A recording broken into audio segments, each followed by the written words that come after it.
नमस्कार दोस्तों दुनिया की सबसे ताकत नौसेना होने का दावा करने वाला अमेरिका इस वक्त एक ऐसे संकट के सामने खड़ा है जहां उसकी रणनीति लड़खड़ा रही है। चीन दूर बैठकर हालात तौल रहा है, रूस अपनी अलग चाल चल रहा है और इस बीच हरमुज स्ट्रेट में तनाव इतना बढ़ गया है कि पूरी दुनिया की नजरें उसी पर टिक गई है।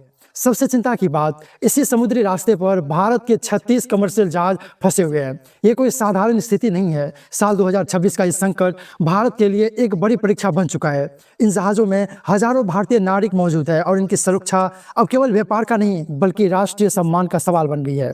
इसलिए भारत ने इंतजार करने के बजाय सीधा कदम उठाया है। भारतीय नौसेना ने अपने अत्याधुनिक युद्धपोतों को हरमुज स्ट्रेट में रवाना कर दिया है ताकि इन जहाज़ों को सुरक्षित रास्ता दिया जा सके। यही वो कदम है जिसने पेंटागन से लेकर बीजिंग तक हलचल पैदा कर दी है। हरमुज स्ट्रेट दुनिया के अर्थव्यवस्था के सबसे महत्वपूर्ण धमनियों में से एक है। दुनिया के तेल और गैस व्यापार का लगभग 1/3 हिस्सा इसी संकरे समुद्री से गुजरता है। अगर ये रास्ता बाधित हो जाए तो वैश्विक ऊर्जा आपूर्ति पर सीधा असर पड़ सकता है। इसी कारण ईरान ने इस इलाके में अपनी मिसाइल बैटरियां, ड्रोन और निगरानी तंत्र मजबूत कर दिया। स्थिति इतनी संवेदनशील है कि अमेरिका जैसे शक्तिशाली देश भी सीधे टकराव से बचने की कोशिश कर रहे हैं। लेकिन भारत के लिए ये केवल व्यापारिक मार्ग का मुद्दा नहीं है। इन 36 जहाज़ों में से कई कच्चे तेल से भरे हुए हैं और कुछ महत्वपूर्ण सामान लेकर आ रहे हैं। यदि इन्हें सुरक्षित बाहर नहीं निकाला गया तो इसका असर भारत की ऊर्जा सुरक्षा और घरेलू अर्थव्यवस्था पर पड़ सकता है।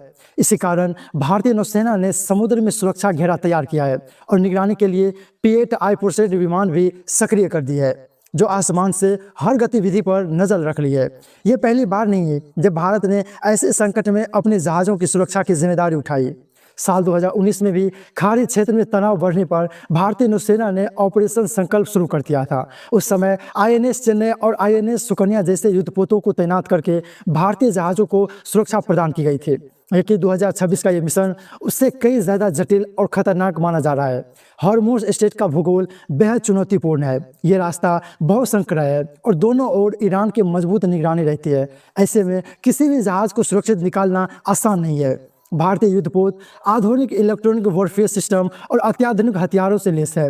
अगर कोई भी ताकत भारतीय जहाज़ों को नुकसान पहुंचाने की कोशिश करती है तो उसका जवाब देने के लिए भारतीय नौसेना पूरी तरह तैयार है। इसी कारण इस मिशन को केवल बचाव अभियान नहीं बल्कि भारत की बढ़ती समुद्री शक्ति के प्रदर्शन के रूप में भी देखा जा रहा है। इस पूरे घटनाक्रम में एक और दिलचस्प पहलू सामने आया है। चीन, जो अक्सर हिंद महासागर में अपनी मौजूदगी पर बात कर रहा है, इस संकट के दौरान अपेक्षाकृत शांत नजर आ रहा है। वहीं भारत के युद्धपोत सक्रिय रूप से अपने जहाज़ों की सुरक्षा के लिए आगे बढ़ रहा है। कई रणनीतिक विश्लेषण इसे भारत की बढ़ती समुद्री भूमिका के संकेत के रूप में देख रहे हैं। दुनिया ध्यान से देख रही है कि यह मिशन किस दिशा में जाता है। अगर भारत इन 36 जहाज़ों को सुरक्षित निकालने में सफल रहता है तो ये केवल एक ऑपरेशन की सफलता नहीं होगी बल्कि ये भारत की रणनीतिक क्षमता और नौसैनिक शक्ति का बड़ा प्रदर्शन माना जाएगा। आने वाले समय में ये स्पष्ट होगा कि हॉर्मुज स्ट्रेट का ये संकट किस दिशा में जाता है। क्या तनाव और बढ़ेगा या कूटनीतिक समाधान निकलेगा।